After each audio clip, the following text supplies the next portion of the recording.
Good evening, ladies and gentlemen. Welcome to another episode of Baton Rouge's Live Music's LiveWire.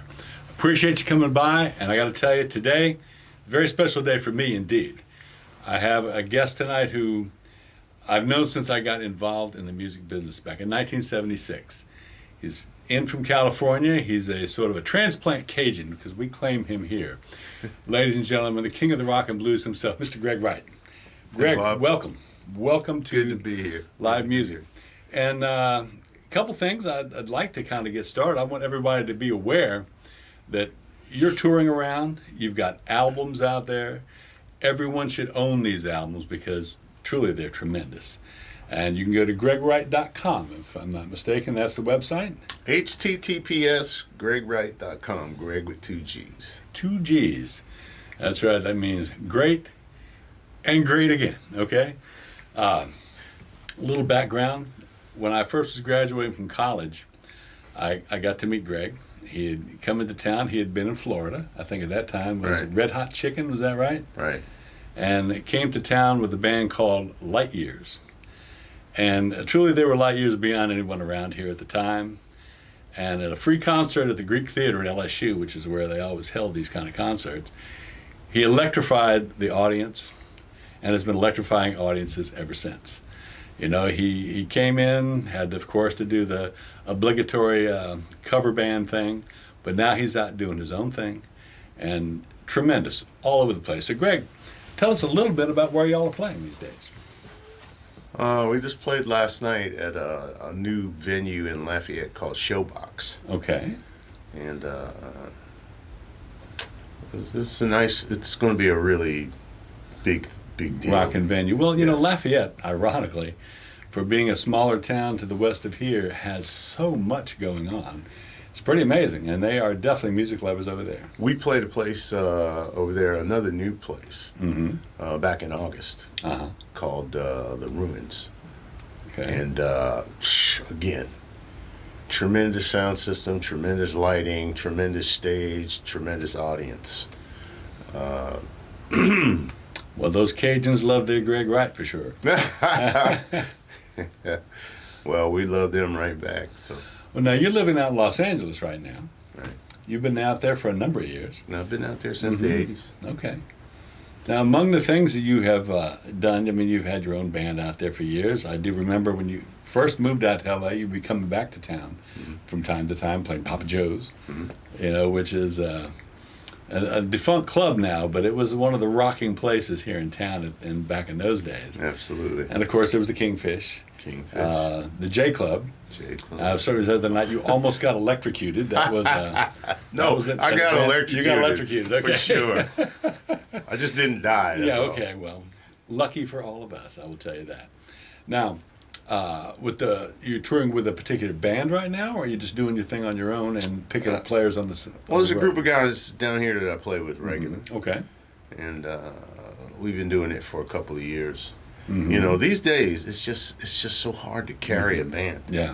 You know, with gasoline being like it is. And, The costs are prohibitive, that's for sure. yeah, so it makes a lot more sense to have people in place. Yeah. And, you know, I just carry me. Yeah. Well, that makes it easy. Now, of course, you've been to Europe a number of times, too. Yes. I actually lived over there for a couple of years. Oh, really? What part of Europe you live in? We lived in England, in Okay. a part of England called East Anglia. Uh-huh. We stayed there for 2 years. Mm-hmm. And, boy, was that a lot of fun. Really? That was a lot of fun. And we lived in a 300-year-old cottage. Wow.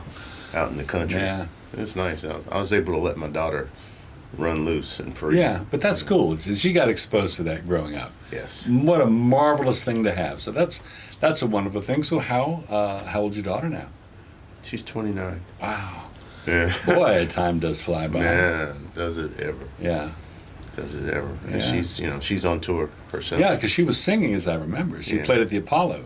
You were She telling played me. at the Apollo when she was 12. Yeah. And she just finished a tour with a young guy by the name of Blast. Mm-hmm. And they've been touring since early summer. Wow. Okay. And they've been everywhere, man. They've been New Zealand, Australia, Europe, all over the place. Wow. Yeah. Dad's not jealous now, right? A little bit, man. You know, I mean, she did. Where did she go? She went somewhere I've never been, and I've been all over the world. So, but she claimed a couple that I couldn't claim. Oh boy. So I think, yeah, she'd been in New Zealand. I've never been in New Zealand. Yeah. You know. Well, you know, that's a cool thing. She's getting to have experiences, and it's part and parcel because of what you're able to bring her and bring to the table. So that was a wonderful thing that you've done there. Now, you, of course, have been all over the world and all, but you've also had certainly a lot of background in the music business. You played on the Michael Jackson Victory Tour, which was a wonderful feather in the cap there. You were also doing a band with Aisley Dunbar at one time. Right. Matter of fact, I saw y'all at a NAMM show one time, you Right. and Aisley and some other people. Right. And then also with Mick Fleetwood, I believe. Mick Fleetwood That was Zoo. yeah. Mick Fleetwood Zoo, is that what it was called? That's what it was called. Okay, yeah. So you've got a lot of stuff up under your hat, but you know, we always look to see what's next. So you have a copy of your latest album right here with you. Yeah. This is the latest. It's called Big Dog Barkin'. Big Dog Barkin' by Gregg Wright. And of course, this is available at gregwright.com. That's Greg with 2 G's. Yeah, you can get it there. You can get it on Spotify. Okay. You can get it on iTunes. All the usual suspects. All that stuff. Yeah, excellent. So are you using any particular musicians with you on the album, or are you doing most of this by yourself? On this album, I tried to have all the musicians I know. All right. So we got a big chunk of the Los Angeles music community on here, and a few Louisiana musicians as well. Wonderful. So yeah. And, Well, you know, he's we got out a in good L.A. right now, along with Randy Jackson, who back in the day, this is Randy Jackson of American Idol fame. Yo, dog. Yeah, yo, dog. Well, they used to play together down here, because Randy's from Baton Rouge as well. And the first album he came out with, called Come Sin, The Searing Wind from the South, which unfortunately my copy got lost in the flood we had here back in 2016. But I remember him playing with you for a while. And of course the late Steve Houck. Yes. And I remember when your sound man was Randy Jackson. Yeah. You know, and of course Baron Bujal was with you guys. I know he was there the faithful night at the J Club with the electricity going crazy. But you know, you and Randy's on that album. But I remember I got a chance actually sitting with you guys at the Steamboat. Right. With Randy Jackson, and you've got a Marshall 412, and I had this little bitty PV Decade. And Ricky Jackson taped the SM57 up to the front of it. And people said they could hear me, although with him playing, I was trying to stay in the background as much as I could, I tell you what. Yeah, you know, funny thing about Randy is that when I first moved to Los Angeles, I hadn't been there but a couple of days. And Randy at the time was up in San Francisco. And he was playing with Nard and Michael Walton. Yeah. And I guess their guitar player quit or something, or was going to do some other project. I don't really remember what it was. But he pitched my name as another person to come in and play guitar for this guy named, the guy that left, his name was Corrado Rustici, was just a monster player. I mean, ridiculous. Yeah. So Nard and Michael Walden actually flew down to LA, and we went out in my manager's garage, and he had some sticks in his back pocket. He beat the holy hell out of a fan. And you know, I told him I was flattered, and I really, really would have liked to have done the gig, but you know, I was just there. I just got there with all the Baton Rouge guys, and it wouldn't have been right if I just up and bailed, you know. Yeah. So I didn't get to do that, and I think. Well, that would have been a nice gig. Narrator Michael Walden is. Yeah, no, it would have been a great jazz gig. Circle, then he had a whole pop time. He's done a lot of stuff over time. That guy. Yeah. But you know, you've played with so many luminaries. One of the things I think, and I don't mean to bring this back up again, we were there a little while ago talking about the Michael Jackson tour. How did you happen to land that gig? It's a long story, but it all started when I was starting to make the rounds around town. And I was actually starting to make a little noise. And those guys were following me around town. And I noticed it one night. I was at Madame Wong's downtown. Three of the Jackson brothers are sitting there. And I'm like, what the hell are those guys doing here? And then I went one night and I was playing at the Central on Sunset. And again, it's three Jackson brothers. You know, I'm like, boy, I should keep seeing these guys a lot, you know. And then during one of those inevitable slow periods, I took a job at Bill Lawrence's guitar shop on Sunset, you know, working on guitars and selling pickups and strings and things like that. And lo and behold, one day, three Jackson brothers come in to get a guitar repaired. So we worked on the guitar. They came back a few days later. And I'm just kind of putting two and two together, and I'm going like, well, I can't let these guys get out of here without having them hear me play. So I said, yeah, let me show you what we did to your guitars. And I played, and they're like, wow, man, you really can play. So that afternoon, they invited me to come play on their new record. Okay. Which was the Victory album. It was like the Brothers Reunion album. Right. And so I went down to the studio and laid down the track. And it's a track called Body. So that's me on the solo there. Oh, cool. And not too long after that, they told me about the tour coming up next summer. And that, you know, they couldn't outright offer me the gig, but they could offer me an audition spot, and that I would get all the attention possible. And that's what happened. Yeah. Well, I know you on that tour. You also got to play against Eddie Van Halen, because I know it was after the Beat It had come out, and they brought him on stage, and y'all gunned it out. You know, I'm so bummed. Yeah, I mean, obviously, I'm bummed that Ed's no longer here, because I just thought he was just the guy single-handedly rescued rock guitar, as far as I'm concerned. You know, I mean, rock guitar was on the fade; it was on the ropes, and when he came out with that album, it just blew it wide open again. You know, and guitar playing kind of stepped up a few notches. You know, so when he came out to play with us, I was really excited, and in my mind, I was thinking that, well, I'm going to get to watch this guy play up close, see just what it is he does and how he does it. And I was really excited about that. I wasn't thinking about playing at all. And one afternoon, right before that show, which was at Texas Stadium in Dallas, Michael Jackson comes up to me and he says, Eddie's coming tonight. I'm like, Eddie who? He said, Eddie Van Halen, he's coming tonight. He's going to sit in with us and play Beat It. And so I'm like, oh, great. You know, I'm thinking, man, I can't wait to see this up close, you know.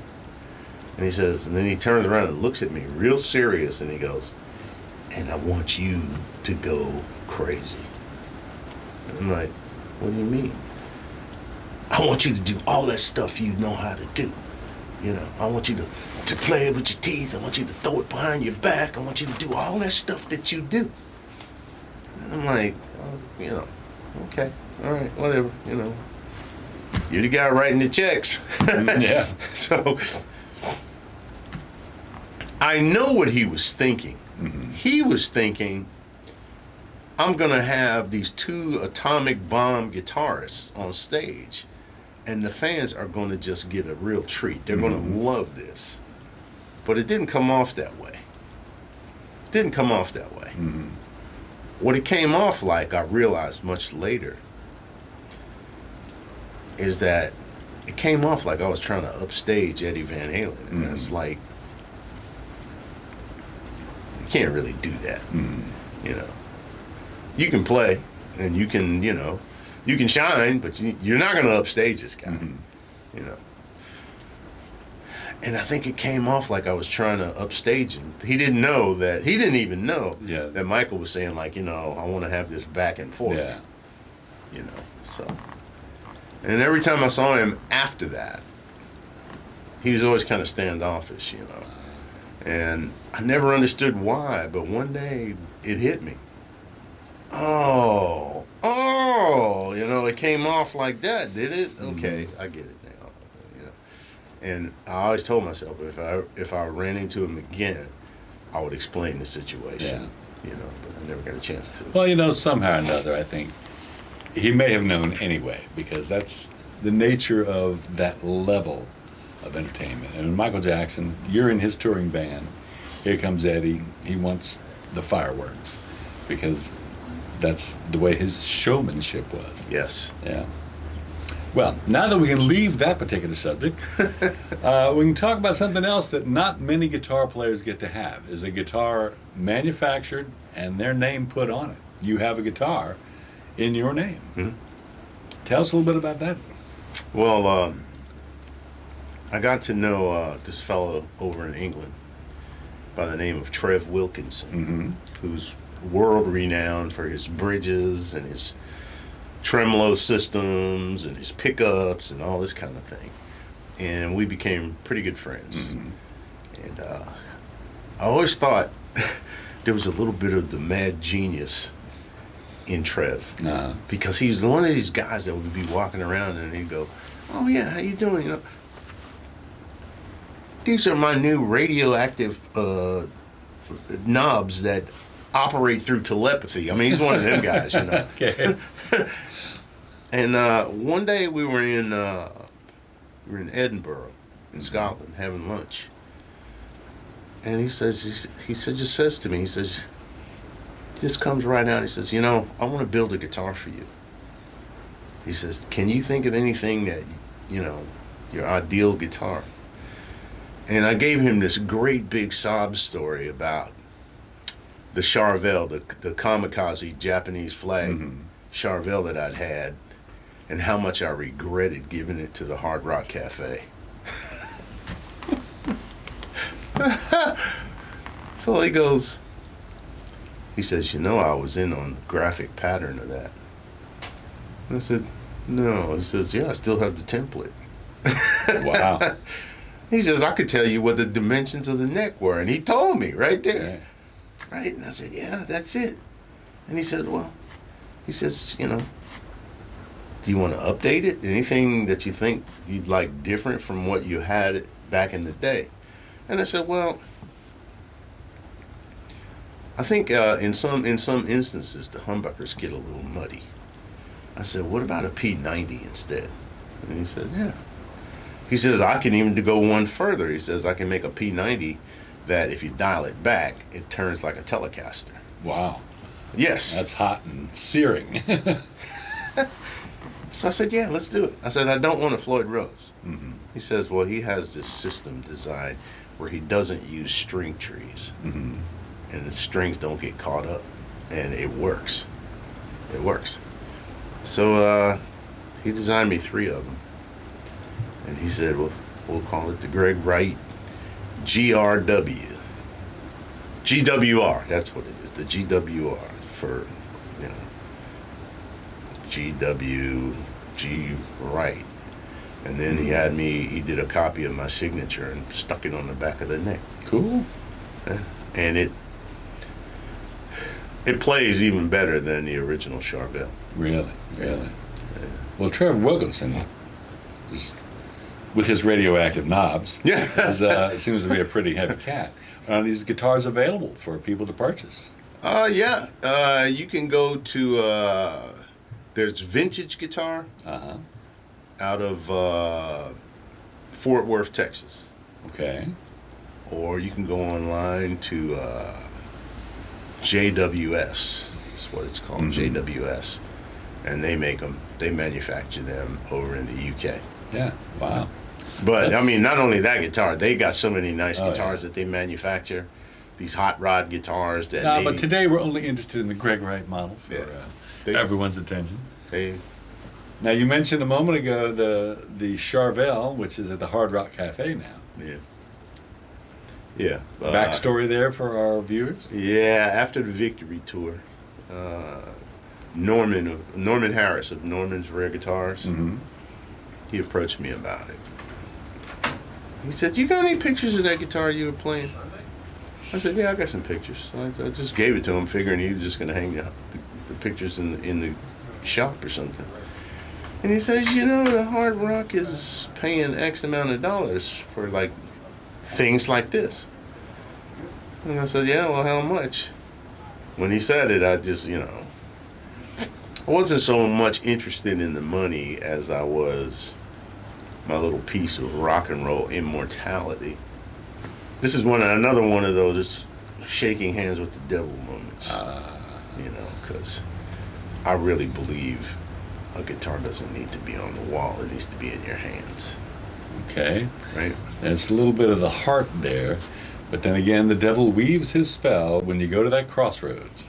Yes, and I'm thinking, man, maybe I'll be hanging next to Eric Clapton, which ironically, that's exactly what happened. Well, how about them apples? That's pretty cool. All right. I was right between Eric Clapton and Ronnie Wood. Mm-hmm. Well, that's two UK guys, and here we have a Yank hanging between them, too. Yeah. Now, something else we talked a little bit the other day, and, everyone's always no influences, things like that, but you talked about the guy that you feel like in the 1950s actually set the tone for what was to become the electric guitar of today. Yes. And some of these folks that are out here now may never have heard his name. I really feel like the true father of modern electric blues / rock guitar is Otis Rush. Otis Rush. He was a West Side Chicago blues man, and he played he played left-handed upside down. That is, his heavy strings were on the bottom, like a certain person I know. Won't mention any names. Okay. And I came across this record called So Many Roads, and I put it on, and I said, Otis Rush. The thing that attracted me and that caught my eye was the fact that he had an upside-down left-handed Stratocaster. I said, well, 9 times out of 10, when I see somebody like that, it's usually pretty interesting guitar playing. Mm-hmm. You got Coco Montoya, you got Eric Gales, you got all kinds of people that do that sort of thing. And I put this record on. They said, it's Otis Rush, 1954 to 1956. And I put this So Many Roads on. And this guy has a tone, and he's playing guitar that's not going to be played for another 10 years. And it was just mind-blowing because the Fender Stratocaster was invented in 1954. So he's got the Strat, the year that it was invented, and he does that. And I'm like, how the hell did he figure out that that's what you're supposed to do with this thing? Mind-boggling. And then back in the 90s, I played a blues festival in Belgium, and he was on the bill, and I got to meet him and talk with him. Man, first of all, the guy was a complete gentleman, and he took time to answer all my questions, which I was coming at him as a fan. Yeah. Man, how did you know how to... Yeah. What? That kind of thing. What possessed that? Yeah. Yeah. That's magic, though. Oh. And for him, it was kismet when he probably got a hold of that Strat at the time. It's just unbelievable. Yeah. It's everything that Eric Clapton and Jimi Hendrix were going to do 10 years later. Mm-hmm. It was he was already doing it. Wow. Yeah. Otis Rush, that's something else. So Many Roads. Yep. Well, let's get back to the fact that we have Gregg Wright with 2gs.com, where you can get albums like this new one called Big Dog Barkin'. You have King of the Rock and Blues. You have, what else you have on the site? On the site, we got the last CD, King of the Rock and Blues. Okay. We got that. We got posters. We got T-shirts. Whatever anybody wants. All kinds of stuff out there. It's definitely worth a visit for all of you out there. Now, in just a couple minutes, we're going to have a chance to hear Mr. Wright play. And let me tell you, it's a treat for everybody. It's a treat for me. I mean, it's been a lot of years since I've had a chance to see Gregg, and I got to tell you, I'm on pins and needles myself. So we're going to cut away for just a minute. We'll come back, and you get a chance to hear Gregg play. So stick around, call anybody that is in the other rooms that hadn't been there to come see it. And then every one of y'all go on to GreggWright.com and check out some of these albums, because you're going to want to get them. I promise you that. So we'll be right back.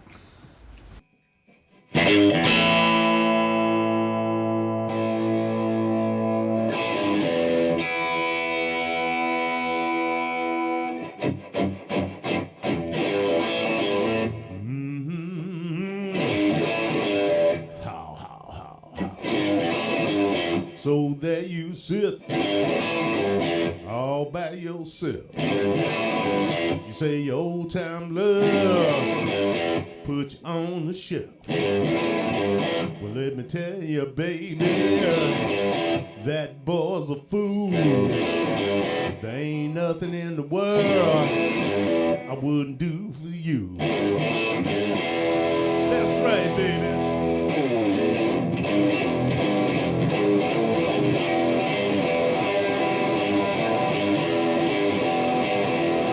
Tell you something, man. When you need some tender love and you need it right away. Oh yeah. Pick up your telephone, dial my number night and day. Oh yeah. Don't you worry, baby, help is on the way. It's on the way. If you're broken hearted and feeling low, let me tell you, honey, what you need to know. Just call my number, I'll come soothe your pain. Any kind of weather, come shine or rain. When you need a man's touch to take away your pain,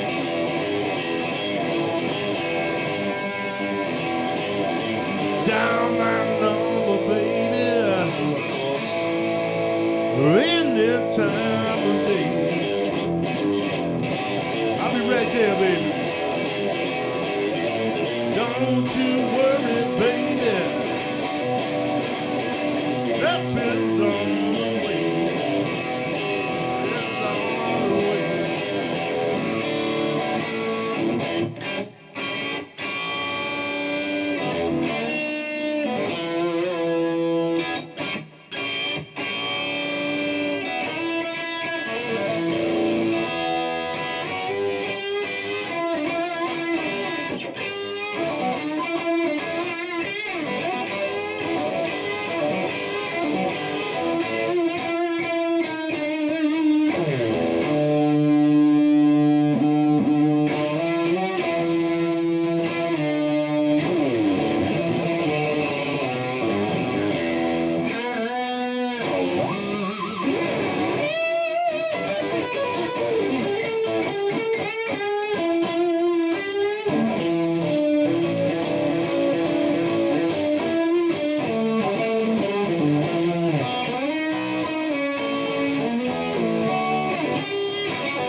Thank y'all.